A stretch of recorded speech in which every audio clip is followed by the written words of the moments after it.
Good morning વિદ્યાર્થી મિત્રો, હવે આપણે આઈયુપીએસસી નામકરણનો અભ્યાસ કર્યા બાદ આજે આપણે અભ્યાસ કરીશું CX બંધના સ્વભાવનો। એટલે કે હેલો આલ્કેન હોય કે હેલો એરીન સંયોજન હોય એમાં કાર્બન અને હેલોજન વચ્ચે તો બંધ હોય જ છે।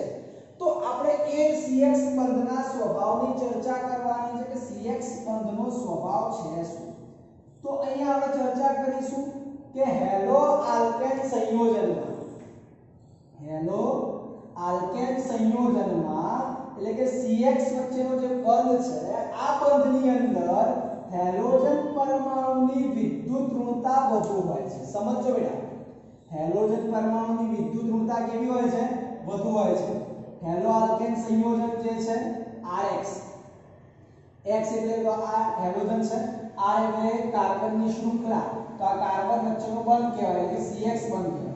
આ CX બંધની અંદર હેલોજન પરમાણુની વિદ્યુત ઋણતા વધારે છે, જ્યારે કાર્બન પરમાણુની જે વિદ્યુત ઋણતા છે એ કાર્બન પરમાણુની વિદ્યુત ઋણતા ઓછી છે। તો આ હેલોજનની વિદ્યુત ઋણતા વધારે અને કાર્બનની વિદ્યુત ઋણતા ઓછી હોવાના લીધે તેમની વચ્ચે જે વિદ્યુત ઋણતાનો તફાવત જોવા મળે છે, જેના લીધે આ CX બંધ જે છે આ CX બંધ ધ્રુવીય બને છે। જેના લીધે આ CX બંધ કેવો બને છે બેટા? ધ્રુવીય બને છે। આ તમારો પહેલો મુદ્દો છે। ત્યારબાદ બીજા મુદ્દાની ચર્ચા કરીએ આપણે તો CX બંધ જે છે આ CX બંધ જે છે સહસંયોજક બંધ છે અને આ સહસંયોજક બંધના ઇલેક્ટ્રોન યુગ્મ એટલે આ જે બંધ છે આ બંધમાં જે બે ઇલેક્ટ્રોન છે, બે ઇલેક્ટ્રોન એટલે ઇલેક્ટ્રોન યુગ્મ કહેવાય। બે ઇલેક્ટ્રોન એટલે શું કહેવાય? ઇલેક્ટ્રોન યુગ્મ કહેવાય। તો આ બંધના ઇલેક્ટ્રોન જે છે એ વધુ વિદ્યુત ઋણતા તરફ આકર્ષાય છે। એટલે કે આ બંધના ઇલેક્ટ્રોન હેલોજન તરફ આકર્ષાતા હોવાથી હેલોજન પરમાણુ જે છે આ હેલોજન પરમાણુ આંશિક ઋણ વીજભાર ધરાવે છે। હેલોજન પરમાણુ કેવો વીજભાર ધરાવે છે બેટા? આંશિક ઋણ વીજભાર ધરાવે છે। જ્યારે કાર્બન પરમાણુ જે છે એ કાર્બન પરમાણુ આંશિક ધન વીજભાર ધરાવે છે। કાર્બન પરમાણુ કેવો વીજભાર ધરાવે છે?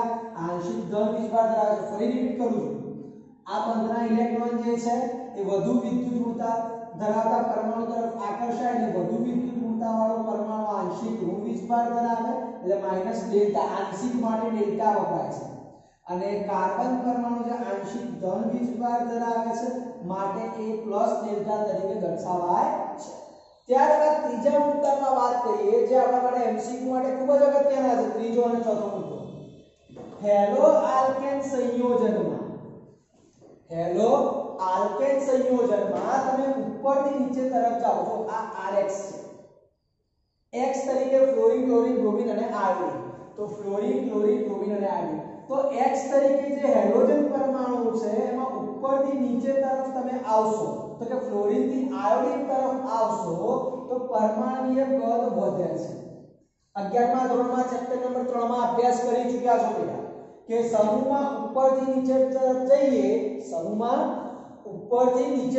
જઈએ તો પરમાણુ ક્રમાંક વધવાની સાથે પરમાણુય કદ વધે છે। પરમાણુય કદ વધે તો બંધ લંબાઈ પણ વધે છે, પરંતુ બંધ એન્થાલ્પી ઘટે છે, એટલે બંધને તોડવા માટે આપવી પડતી ઊર્જા ઘટે છે। આ તમારે ખાસ ધ્યાન રાખવું છે એમસીક્યુ માટે। ફરીથી રિપીટ કરું છું, હેલો આલ્કેનમાં ફ્લોરિન થી આયોડિન તરફ જતા પરમાણુય કદ વધે છે, પરમાણુય કદ વધતા બંધ લંબાઈ વધે છે, પરંતુ બંધ એન્થાલ્પી ઘટે છે। અને આ એમસીક્યુ માટેનો એક મુદ્દો છે, તમે જોશો તો R બધામાં સરખો છે, R એટલે આલ્કાઇલ સમૂહ બધામાં સરખો હોવો જોઈએ। આલ્કાઇલ સમૂહ બધામાં સરખો હોય અને ફ્લોરિન, ક્લોરીન, બ્રોમિન અને આયોડિન જે છે એનો ક્રમ તો જો CH3F, ક્લોરોમિથેન, બ્રોમોમિથેન અને આયોડોમિથેન, તો ફ્લોરિનનું કદ જે છે સૌથી નાનું છે માટે એની બંધ એન્થાલ્પી સૌથી વધારે છે। એટલે આની બંધ એન્થાલ્પી સૌથી વધારે,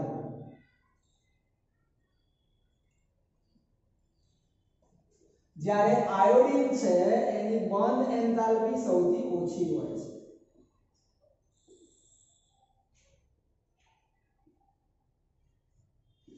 ખ્યાલ આવ્યો કે નહીં બેટા? તો આ થયો તમારા માટે CX બંધનો સ્વભાવ. ત્રીજો અને ચોથો મુદ્દો ખાસ MCQ માટે તમારે ધ્યાન રાખવાનો છે. હવે આજે આપણે હેલો આલ્કેનની બનાવટનો અભ્યાસ કરવાના છીએ અને સૌપ્રથમ જે બનાવટ છે એ આલ્કોહોલ સંયોજનમાંથી હેલો આલ્કેનની બનાવટ છે.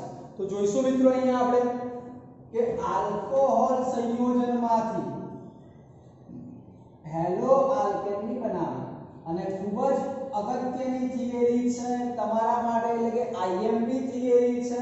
તો અહીંયા આપણે જે પરંપરાગત મુજબ આપણે જે ભણીએ છીએ, જે અભ્યાસ કરીએ છીએ એ હિન્ટ, એટલે કે આપણું બ્રહ્માસ્ત્ર. તો અહીંયા તમારે ઉદાહરણ તૈયાર કરવાની કોઈ જ જરૂર નથી મિત્રો. તમે ખાલી અહીંયા જે હિન્ટ લખેલી છે એ હિન્ટનો અભ્યાસ કરશો તો તેના પરથી તમે ઉદાહરણ જાતે બનાવી શકો છો, અને એ તમારે હિન્ટ જ યાદ રાખવાની છે. તો આલ્કોહોલ જે છે, આલ્કોહોલ એટલે ROH કહેવાય. આલ્કોહોલ જે છે એનું સામાન્ય સૂત્ર શું છે? ROH. અને R તરીકે તમને ખ્યાલ જ છે કાર્બનની શૃંખલા અથવા બેન્ઝીન રિંગ હોય છે. તો અહીંયા આલ્કોહોલની પ્રક્રિયા, હું દરેક સમીકરણ માટે લખાણ બોલતો જઈશ મિત્રો, ધ્યાન આપજો. આલ્કોહોલની પ્રક્રિયા નિર્જળ ઝીંક ક્લોરાઇડની હાજરીમાં HX સાથે, HX એટલે હાઇડ્રોજન હેલાઇડ કહેવાય, HX સાથે કરવામાં આવે તો નિપજ હેલો આલ્કેન મળે છે. નિપજ કઈ મળે છે બેટા? હેલો આલ્કેન મળે છે. સમજજો, ફરીથી રિપીટ કરું છું. આલ્કોહોલની નિર્જળ ઝીંક ક્લોરાઇડ ઉદ્દીપકની હાજરીમાં હાઇડ્રોજન હેલાઇડ સાથે પ્રક્રિયા કરતા નિપજ હેલો આલ્કેન મળે છે.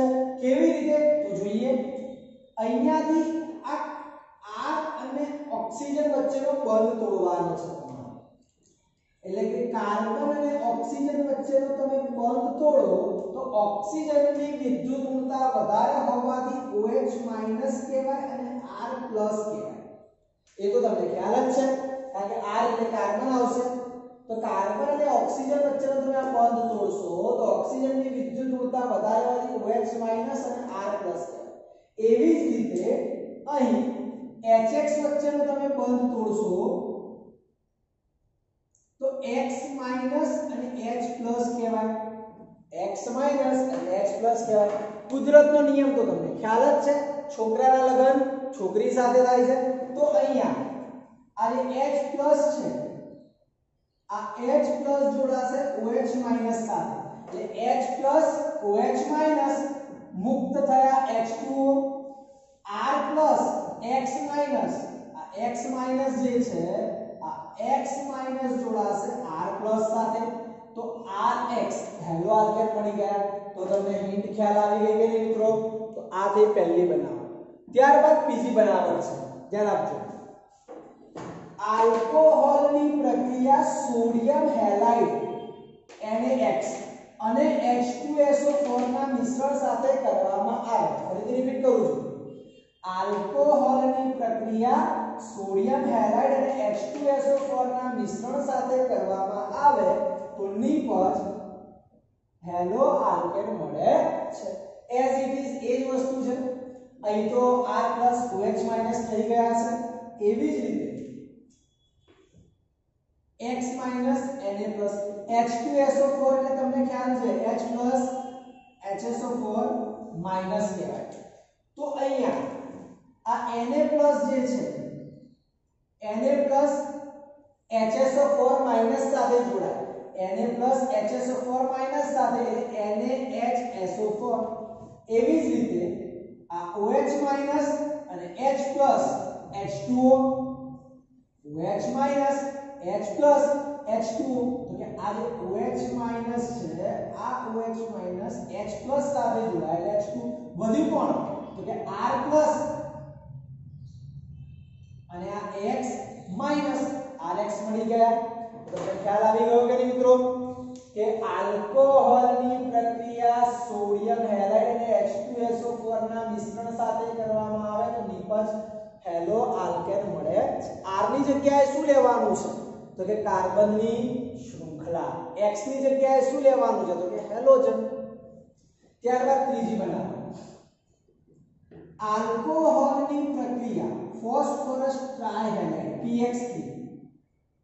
આલ્કોહોલની પ્રક્રિયા ફોસ્ફરસ ટ્રાયહેલાઇડ સાથે કરવામાં આવે તો નિપજ હેલો આલ્કેન મળે છે.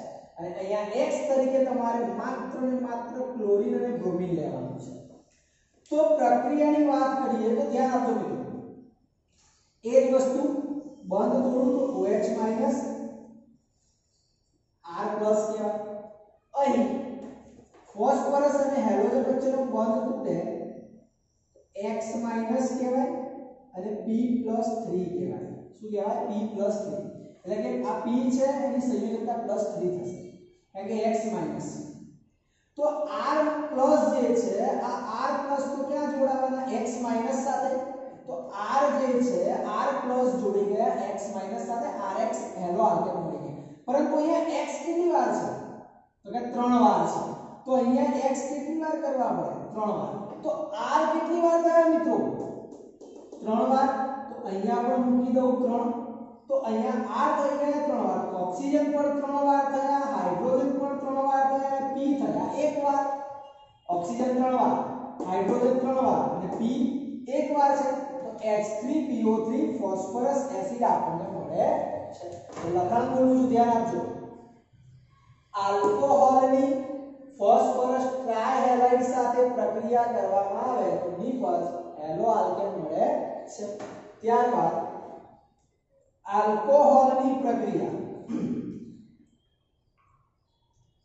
ફોસ્ફરસ પેન્ટાહેલાઇડ લાલ ફોસ્ફરસની હાજરીમાં હેલોજન સાથે અને થાયોનિલ ક્લોરાઇડ સાથે કરવામાં આવે તો નિપજ હેલો આલ્કેન મળે છે. તો નિપજ કઈ મળે છે હેલો આલ્કેન મળે છે. કેવી રીતે મળે તો જોઈએ. અહીંયા સૌપ્રથમ R અને O વચ્ચેનો બંધ તોડી નાખો. R પ્લસ OH માઈનસ કહેવાય. એવી જ રીતે ઓક્સિજન અને હાઇડ્રોજન વચ્ચેનો પણ બંધ તૂટે. એવી જ રીતે ઓક્સિજન અને હાઇડ્રોજન વચ્ચેનો પણ બંધ તૂટે. મેં અહીંયા સંયોજકતા સાથે લખેલું છે બરાબર છે. તો કે R અને OH વચ્ચેનો બંધ તૂટ્યો, ત્યારબાદ OH નો પણ બંધ તૂટે છે એટલે કે ઓક્સિજન હાઇડ્રોજન નો પણ બંધ તૂટે છે. તો અહીંયા જે R છે આ R જોડાશે હેલોજન સાથે તો RX મળી ગયા. એવી જ રીતે આ હાઇડ્રોજન જે છે H+ એ પણ હેલોજન સાથે જોડાશે તો H અને X HX મળી ગયા. હવે અહીંયા ધ્યાન આપજો બેટા. હેલોજન કેટલી વાર છે તો કે 5 વાર છે. મેં લખ્યા કેટલી વાર 2 વાર. તો હેલોજન હજી 3 વાર બાકી છે. P 1 વાર બાકી એટલે કે ફોસ્ફરસ 1 વાર બાકી છે, ઓક્સિજન 1 વાર બાકી છે અને હેલોજન 3 વાર બાકી છે. તો POX3 ફોસ્ફરસ ઓક્સી હેલાઇડ કહેવાય. શું કહેવાય બેટા ફોસ્ફરસ ઓક્સી હેલાઇડ કહેવાય. તો POX3 મુક્ત થાય છે. તો આ ખાસ ધ્યાન રાખજો બેટા કે આલ્કોહોલની pH5 સાથે પ્રક્રિયા કરતા હેલો આલ્કેન HX અને ફોસ્ફરસ ઓક્સી હેલાઇડ મળે છે. એવી જ રીતે આલ્કોહોલની લાલ ફોસ્ફરસની હાજરીમાં હેલોજન સાથે પ્રક્રિયા કરવામાં આવે અહીંયા પણ તમારે હેલોજન તરીકે ક્લોરીન અને બ્રોમિન જ લેવાના છે. કોણ લેવાનું છે ક્લોરીન અને બ્રોમિન.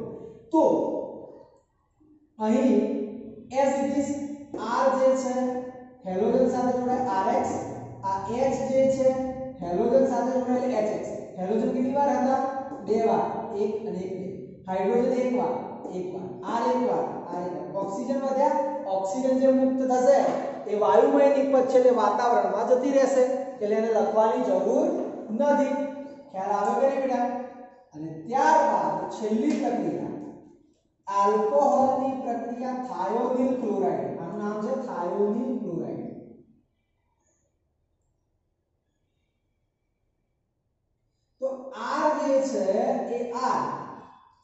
સાથે જોડાશે, અહીંયા x ની જગ્યાએ Cl જ આપેલું છે, તો R જે છે એ Cl સાથે જોડાશે, તો R જે છે અહીંયા Cl સાથે જોડાયેલ RCl, H જે છે એ Cl સાથે જોડાશે એટલે HCl.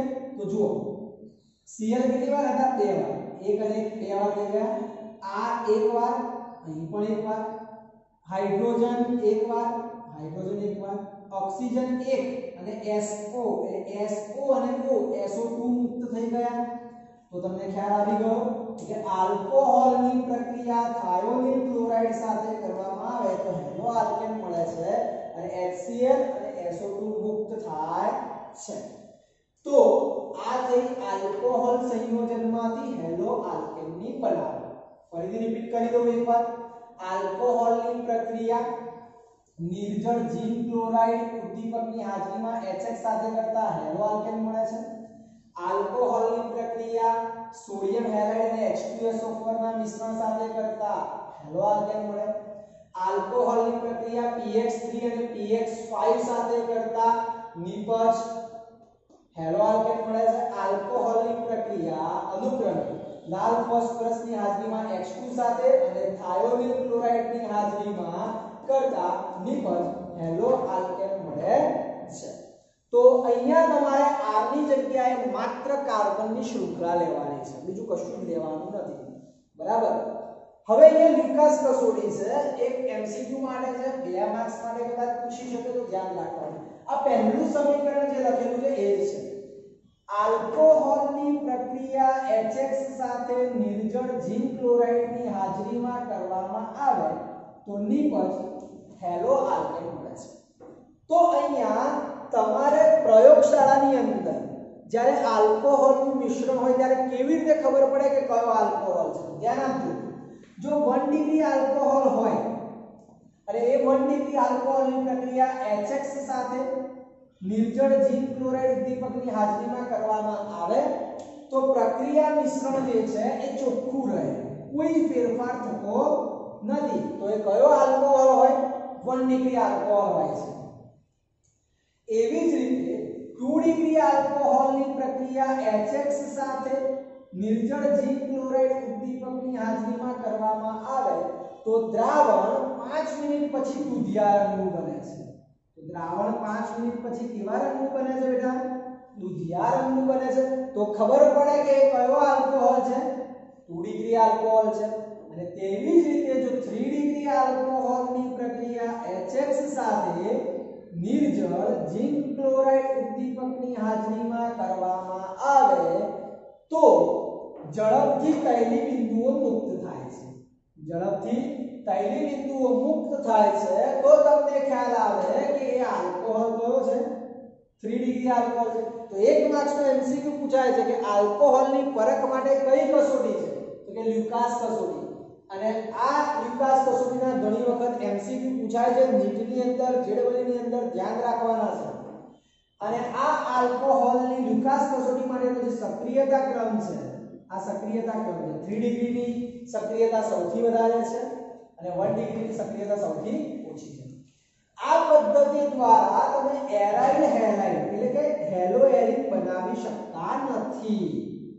આ પદ્ધતિ દ્વારા તમે હેલો એરિન જે છે હેલો એરિન બનાવી શકતા નથી. કેમ? તો કે આ એરાઇલ હેલાઇડ બનાવી શકતા નથી કારણ કે આલ્કોહોલ જે છે ROH કહેવાય. તો એવી રીતે હેલો એરિન બનાવવા માટે બેન્ઝીન નહીં જોઈએ એટલે મારે ફિનોલ જોઈએ. તો ફિનોલ જે છે આ ફિનોલમાં રહેલો OH સમૂહમાંનો ઓક્સિજન પરમાણુ, ફિનોલમાં રહેલા OH સમૂહમાંનો ઓક્સિજન પરમાણુ એક કાર્બન જે સાથે જોડાયેલો હોય છે એ કાર્બન ડબલ બંધ ધરાવે છે. એ કાર્બન શું ધરાવે છે? ડબલ બંધ ધરાવે છે. એટલે કે OH સમૂહમાં રહેલો ઓક્સિજન પરમાણુ બેન્ઝીનમાંના ડબલ બંધ ધરાવતા કાર્બન સાથે જોડાયેલો હોય છે, જેના લીધે આ કાર્બન પરમાણુ આંશિક દ્વિબંધની લાક્ષણિકતા ધરાવે છે. અને આંશિક દ્વિબંધની લાક્ષણિકતા ધરાવતો હોવાથી એને તોડવો થોડો મુશ્કેલ છે. માટે આ પદ્ધતિ દ્વારા તમે હેલો એરિન બનાવી શકતા નથી કારણ કે OH સમૂહમાં રહેલો ઓક્સિજન પરમાણુ બેન્ઝીનમાંના દ્વિબંધ ધરાવતા કાર્બન સાથે જોડાયેલો હોય છે, જેના લીધે તેની લાક્ષણિકતા ખૂબ જ વધારે હોય છે, માટે એને તોડવો મુશ્કેલ છે. તો અહીં એક અગત્યની થિયરી પૂરી થઈ, આલ્કોહોલ સંયોજનમાંથી હેલો આલ્કેનની બનાવટ.